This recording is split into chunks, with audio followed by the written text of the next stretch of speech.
This is the return of the MTW podcast. I have not done one of these in a very long time. I think over 4 years, in fact. I've been busy with so much work beyond belief. But it is as the final year of the decade has happened, I wanted to break down in this format. I love the podcast format. I want to bring it back. I am going to break down my top 10 films of 2019, which is the final year of the decade. And sometime next year, I will be doing a best of the decade list, but I need a lot more time to sort through that. So, sometime in 2020, you will get a best of the decade list from me for anyone who's interested or even cares, but I will be doing one. As of this recording, it is February 8th, 2020. The Academy Awards are tomorrow night. And I figured this is probably the best time to get my thoughts out, so I'm just going to do it and get started. Number 10, I selected Us from Jordan Peele. It is the follow-up film from Get Out from 2017. Jordan Peele is now an Academy Award-winning screenplay writer, which I think is really cool. Us is a follow-up film. It came out back in March. Lupita Nyong'o, she's probably the best part of this movie. She has to play dual characters, and without spoiling too much. And for those of you who have seen it in the trailer, she plays a mom with a husband and a family, and they're going off to a lake house for the summertime, and it's definitely a vacation, and it's a horror thriller, and they are essentially stalked and attacked by doppelganger versions of themselves. So Lupita Nyong'o is definitely doing a dual performance here. She's really, really, really good. She has to get in the mindset of two different people.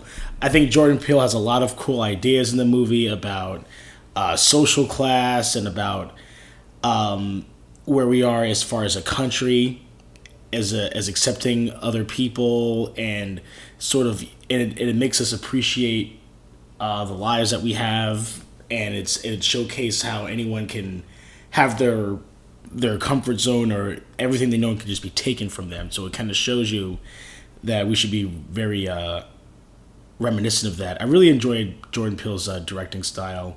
I like that he takes social issues that really mean a lot in the present day in this country, and I like that he plays around with genres. And seeing that he's such a horror genre fan, the fact that he can take these social, political issues, class, race, family, stability, and that he can play around those themes into a horror genre, I think is very, very impressive.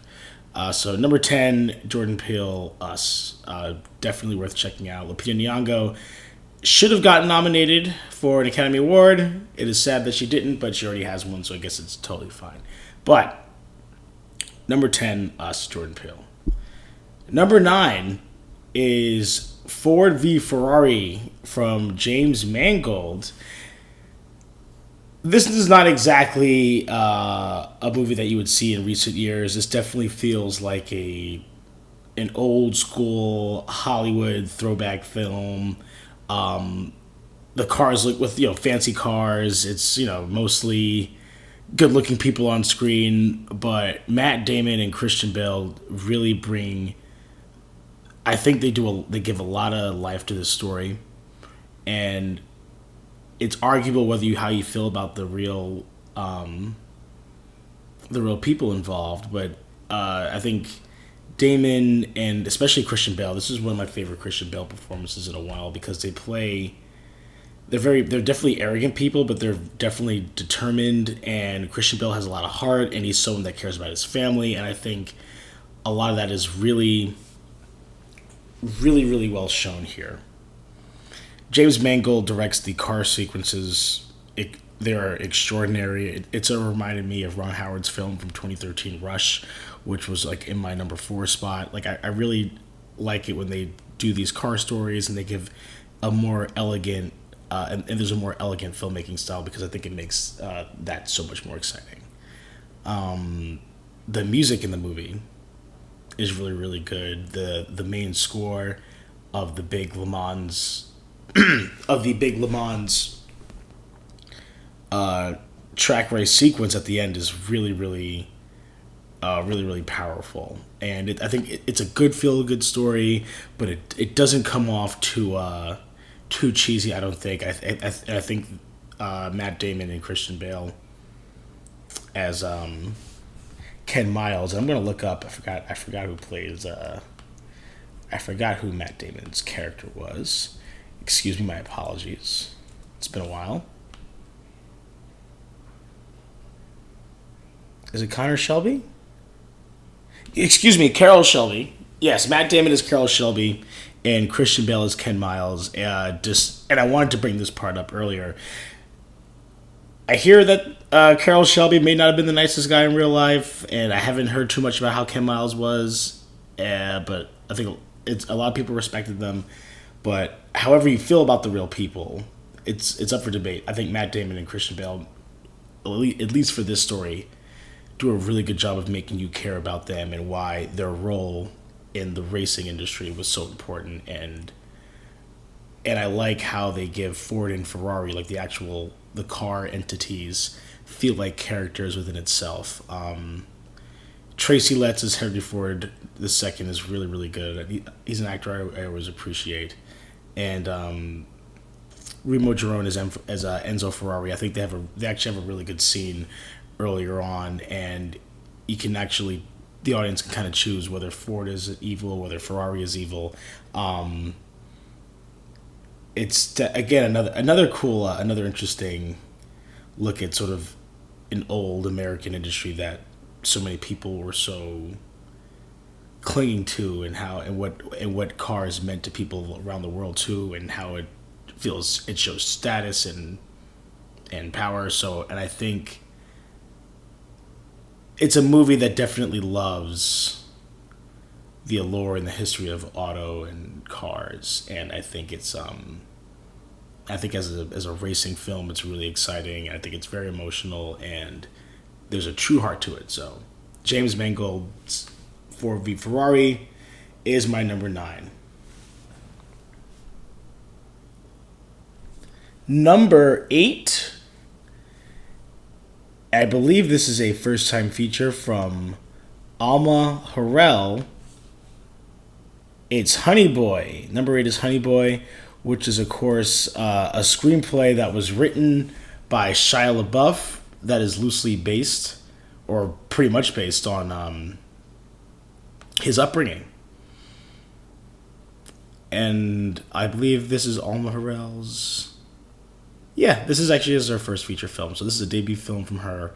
It's really good. Noah Jupe plays the boy version, the kid version of this famous child actor, and Noah Jupe is actually who's also in Ford v Ferrari. As a kid actor, I think he's really really talented, and I think he has really good chemistry with Shia LaBeouf, who plays essentially his own father in the movie, and he actually has a very very strong performance as well. And I think Shia did a really good screenplay. I like Lucas Hedges as the older version of the child star, and and I think there's a good contrast. So it shows how a lot of these actors, they end up in hard times afterwards, and he's going to rehab, but he's still partying very hard, and he just doesn't care about anyone. And the fact that he thinks back to all those times when he was a kid shows you how effective it can be for someone young growing up in this type of industry, how it can have a long-term effect. And I like how the younger version of the son, there's a scene where he basically kind of stands up to the Shia LaBeouf dad character, and in a way it's powerful, but there's also a kind of upsetting emasculating feel on Shia LaBeouf's part, which you can understand adds to his anger more and his frustration why you wouldn't like him.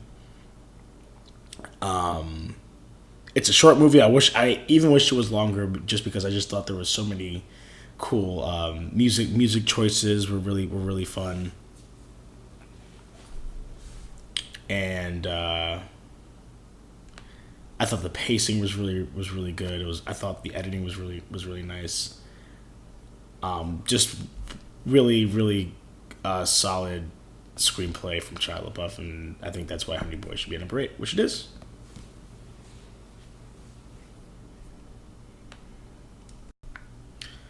Okay, number 7 is Loose from director Julius Ona.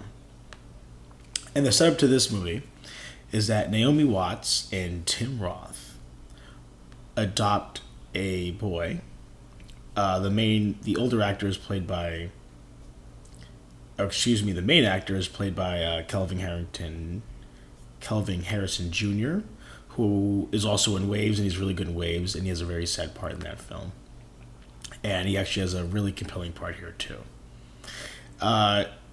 So Roth and Naomi Watts, they adopt this boy from this East African country, and they raise him as his own.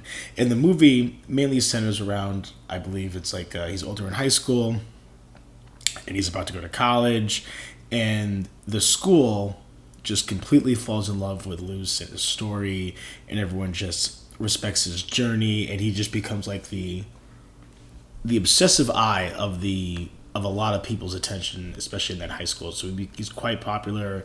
He plays sports. Everyone loves this guy.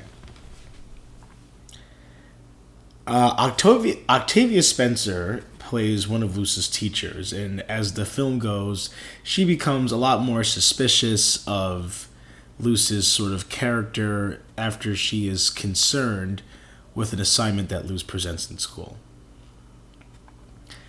And what I like about this movie is that it really shows you how to subvert expectations on what the perception is on someone, and no matter his background, it still questions on whether or not you should really empathize with him. The performances are really strong, and it has it feels like a play. It's very, like, the blocking, everything about it feels like a play, which I like. And I like that the performances really get to shine through here. And I think some of the story elements are really strong, and I really think it works as a psychological thriller. I really like that the contrast from the Octavia Spencer character shows throughout the film. And it's really that point of view that really begins to bring up doubt on how we're supposed to feel about Luz as a person. And we really start to see the parents start to really doubt themselves on how well they know this person, and especially after being their parents for so many years. And I think these sort of doubtful, uncomfortable questions about the back story and the personal history that someone has dealt with before adopting them and bringing them into your family, and almost the realization that you don't have a full sense of who you're bringing into your life, that can be pretty haunting. I think the movie uses the doubt that's created about Luce's character, and I think it builds up to a nice dramatic crescendo towards the end of the movie. So I really recommend you go out and find Luce, which is number 7. Number 6.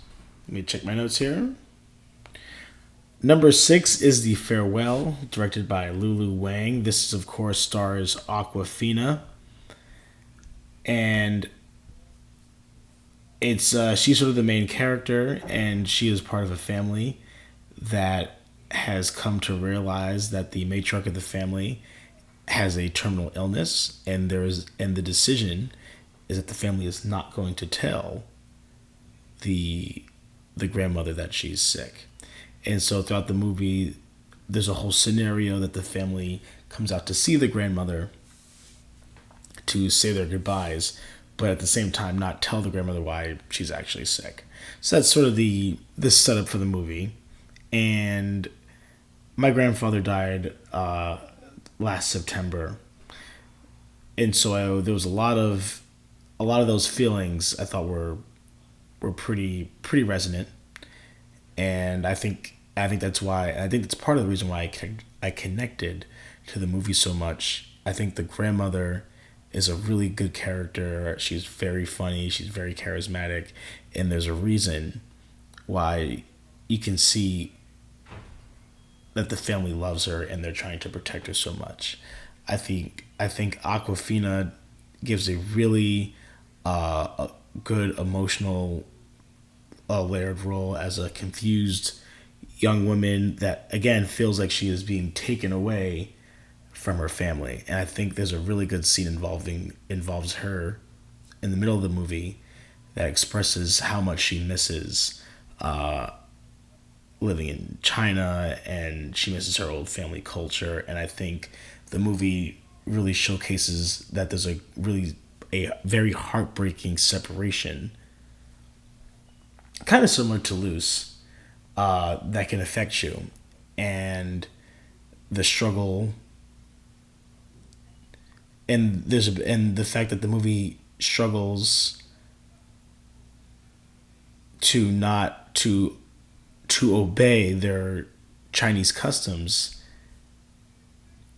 and which the movie is saying part of that is to not telling their grandmother about her being ill and that it's better for her, and that there's a bit of an emotional struggle, but they feel like they're doing the right thing, even though you can tell throughout the film that the family is struggling with that decision to not tell her. And I think a lot of that is very very well done, and as far as like facial expressions, I think there's a really good mix of comedy and drama, and I think there's a really nice showcase of family cultures outside of the US, and I think it's really interesting to see, and it's really one of my favorite movies of the year. The whole cast is really really good. It's a good feel good story in all the best ways. Go seek out The Farewell if you haven't. Lu Wang, number 6. Number 5 is directed by Noah Baumbach, and that's Marriage Story, which features really powerhouse performances from a lot of the actors: Laura Dern, Alan Alda, Ray Liotta, and of course the two main leads, Scarlett Johansson and Adam Driver. Noah Baumbach has always been a filmmaker I appreciated, going back to The Squid and the Whale and Green Book with Ben Stiller, which is one of my favorite movies. Frances Ha with Greta Gerwig, which I thought was actually pretty interesting too. The Meyerwood stories, the list goes on. What's so great about Marriage Story is that it really showcases not only that a divorce and a marriage can be very tragic, but also the procedure of getting divorced is very specific, and it can get and it seems like it's very frustrating, and the and it's the whole process of getting divorced, getting lawyers involved, and trying to live your lives and sharing a kid, and there's like a huge emotional blowout towards the end of the movie. I thought the details were extremely effective. I loved Noah Baumbach's screenplay.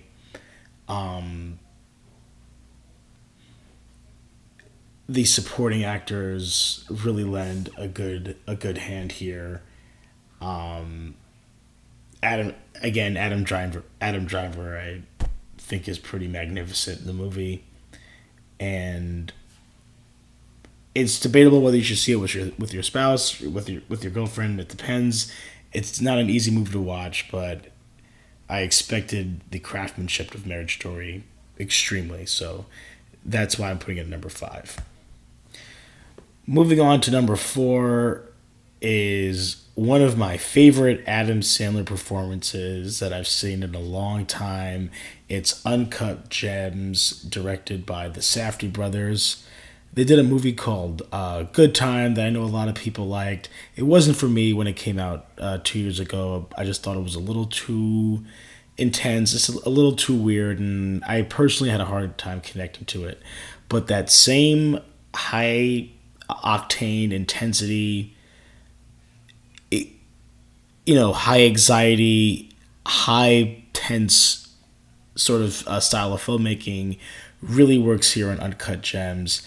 Adam Sandler plays a diamond jeweler in the Diamond District, and he has like a gambling problem, and he's a horrible husband. He really comes off as like a disgusting, greedy human being, and there's a special gem that kind of gets shipped in that really sort of takes over Adam Sandler's whole personal world, and at the same time his sort of gambling bets are really starting to go against him a little bit, and it's just the movie just spirals completely out of control, and you think, when is Adam Sandler going to get killed, or what's going to happen to him? The movie's casting is extremely diverse and very interesting. Again, Adam Sandler gives an incredible performance. Idina Menzel's in the movie. Lakeith Stanfield's really fun in the movie. Kevin Garnett has the usage of Kevin Garnett in the film, and his sort of obsessive behavior, I think, really lends a brilliant hand to the movie. The fact that they were able to shoot in the Diamond District, I think that's an incredible story. I heard an interview from the directors not too long ago, and the story of how the movie got made just made it even more. It just blew me away even more. I even liked how The Weeknd was used, and a pseudo sleazy role, but the placement of him, I think, fits the world perfectly. It's greed, it's obsession, and it's arrogance, and the fact that all of these elements can blow up in Adam Sandler's face at once, and he doesn't really see, and he still can't see past his own narcissism, and I think that balance really lends to the intense drama, because you're so stressed out at him, and you're angry for him, and you just don't know what's going to happen to him. And even though he's sleazy, you kind of hope he gets his own way, because he is the main character and everyone else is just as obnoxious around him, or at least that's his point of view.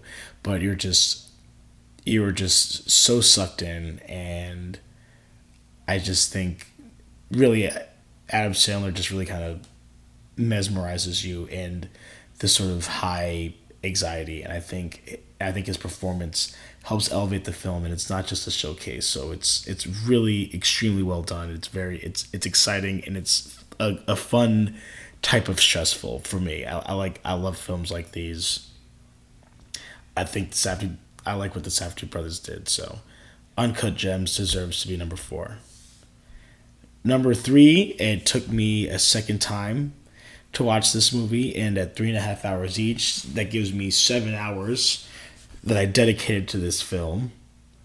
And it is The Irishman from Martin Scorsese, and that is the number 3 film. Joe Pesci, Al Pacino, Robert De Niro, actors who you have seen in this type of role before, but they give a new spin to it, and an older, wiser spin. And the performances is mesmerizing. And I was talking about this movie with my mother recently, a few weeks ago.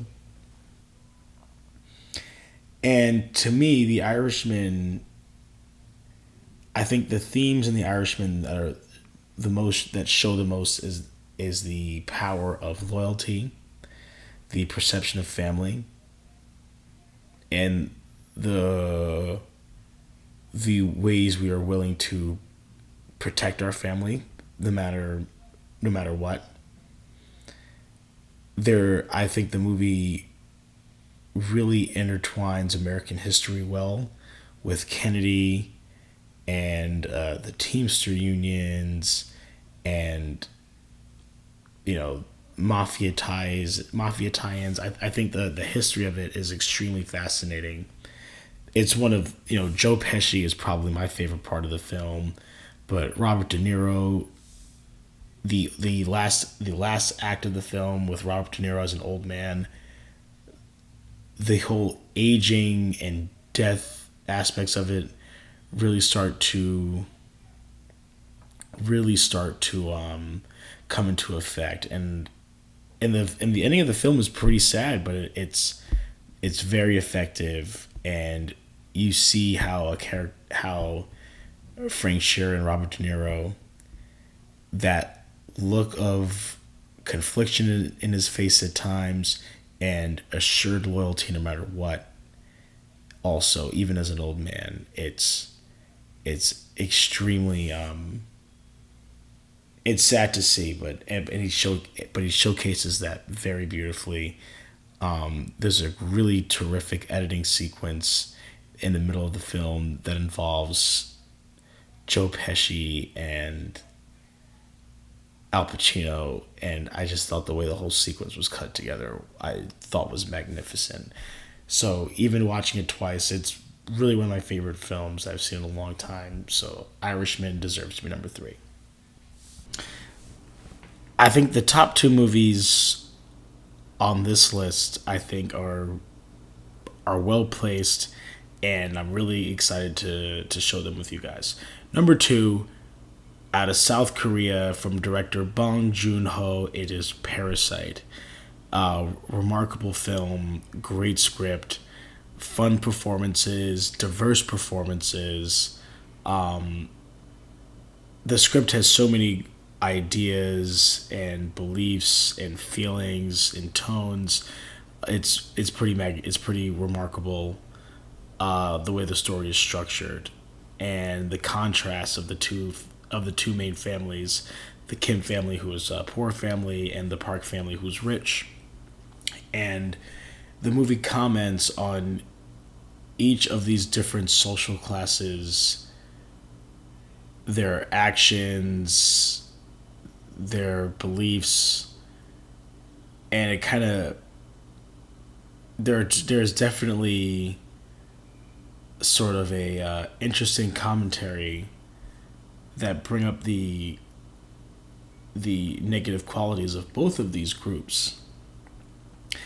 The Kim family, you do empathize because they have a hard life and their home is poorly kept and they have poor jobs and they have to steal Wi-Fi, but you could also make an argument that they can be manipulative.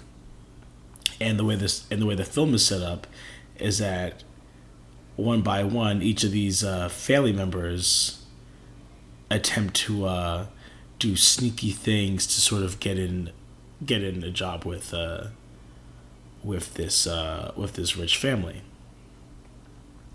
And the mother of the wealthy family is very funny, and she has this remarkable, unassuming tone, and it's a performance. It's very physical, and even the way she acts helps you showcase a sort of unassuming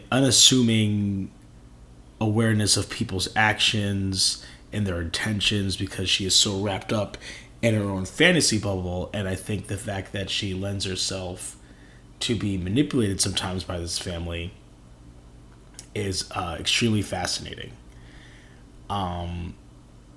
The violence in the third act, I believe, lends to the notion that there are people of different social classes and economic status are often forgotten about, and they're put down, and sometimes people need to just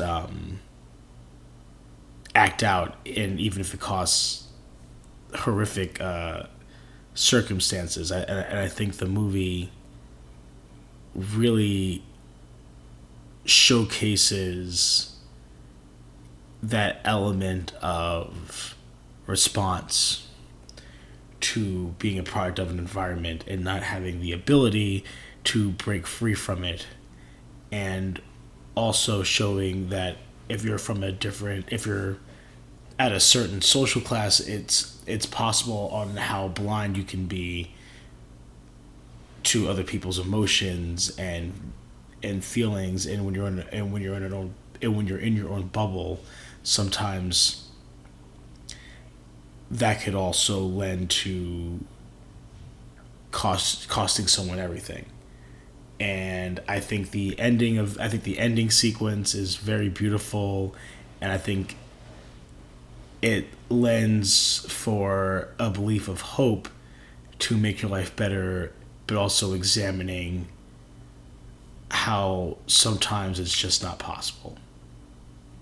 And and there are so many other great ideas and text and subtext throughout the movie, and I don't want to spoil too much, but if you haven't seen it, seek out Parasite. It's really one of the true best films of the decade.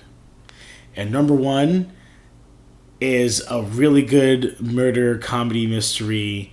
It's something I don't usually put at number one. It's the first PG-13 movie I've put at number one since The Social Network. It's from Rian Johnson, and it is Knives Out. And the movie is just such a delight to sit through. And it takes this huge cast of a lot of famous people, and it doesn't seem bloated, and it's weaved in perfectly, and the cast is just, and the decision just to have this many famous people, and whether it can fit into the story where there's so many moving parts and not everyone gets a lot of time, everyone just seems to be used perfectly. The star of the film, the star of Knives Out, is definitely Daniel Craig, who is brought in as a private detective to help solve a murder. This murder appears to have happened at the patriarch's 85th birthday. The patriarch of the family is played by Christopher Plummer, and he has a maid that is taking care of him throughout the birthday party, and she becomes one of the characters of the story, and that's Ana de Armas, who plays the maid, and the whole family is under suspect of the father's murder. Jamie Lee Curtis is in the movie, Don Johnson, Chris Evans, Catherine Longford from 13 Reasons Why, Lakeith Stanfield. The cast is just unbelievably good, and it definitely showcases how wealth and greed can be so crippling to a family's foundation, and how people outside of our immediate family, if we're willing to connect to those people more, that we're willing to protect these people at such great lengths. And I think there's part of that that's pretty evident in Knives Out, and I think it leads to the earnest charm of the movie as well. I really liked how each of the characters has a selfish nature to them that would lend as a possibility to be responsible for the murder that happened. The editing of the film is a lot of fun. Chris Evans gives a really funny performance here.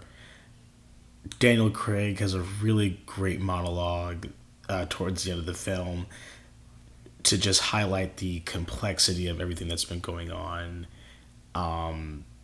It's my favorite final shot to a movie that I've seen in not only this year but many years, and it has such a satisfying note, and there's a satisfying feeling towards the end of the movie that you got something that was extremely creative, well thought out, executed well, and just extremely fun. So to me, Knives Out is my favorite movie of 2019. And it's up for original screenplay tomorrow night. I hope it gets it. Fingers crossed. And I just wanted to give a shout out to 6 honorable mentions, movies I also respected this year. Didn't quite put it in the top 10, but I wanted to recognize them here because I thought these 6 honorable mentions were very strong. Pain and Glory from Pedro Almodovar. Antonio Banderas plays the sort of autobiographical director role, and it's a really good performance, and it's a funny film, Spanish film, really good color scheme, just a fun film. Another film I wanted to mention was Joker from Todd Phillips. Joaquin Phoenix is exceptional as the Joker. It's a different type from Heath Ledger in The Dark Knight. It's a lot more cynical. It's a lot more sad. There's a lot more of a Taxi Driver, King of Comedy feel, and the Joker has very controversial elements, but I liked it. I was surprised how much I responded to it the first time I saw it, and again, Joaquin is amazing. Avengers Endgame from the Russo brothers. It's 3 hours long, but you barely feel it, and I think it was a really good ending to that Marvel MCU saga. Dolomite Is My Name from Craig Brewer. It's good to see Eddie Murphy back in a meaningful project. I thought it was very funny. Eddie Murphy gives Rudy Ray Moore a lot of heart. Dolomite Is My Name on Netflix, I believe, is definitely on Netflix. Please check it out. Eddie Murphy is terrific. Last Black Man in San Francisco from Joe Talbot. A really good movie about the powers of gentrification and being forced out of a neighborhood that felt like was yours your whole life. And the last honorable mention was from Riley Stearns, and it's a very dark comedy called The Art of Self-Defense, which stars Jesse Eisenberg. It gets a little violent and it's a little sad, but there's a dark humor that's really well done and present throughout the film.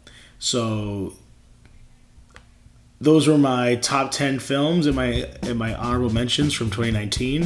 Thank you guys so much for listening, and I hope to try and get back to giving you guys more content, which I think I should be able to provide hopefully in the next coming weeks and months. But thank you so much for finding the MTW podcast again. Thank you.